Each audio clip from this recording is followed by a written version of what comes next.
Good evening అండి. నేను DMHO Kakinada మాట్లాడుతున్నాను. తుని ఏరియా హాస్పిటల్లో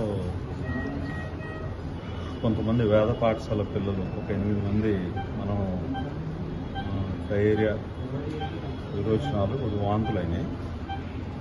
దాని గురించి ఇక్కడ జాయిన్ చేశారు, పిల్లల్ని తీసుకొచ్చాము. అందరూ స్టేబుల్గానే ఉన్నారు. మనకి కిర్లంపూడి సత్రంలో మనకి యాగం జరిగింది. ఆ యాగం చేయడంతో పిల్లలు అక్కడ 4 రోజులు ఉన్నారు కింద, కొండ కింద. ఆ సత్రంలోనే వంట అది వండి పెట్టారు.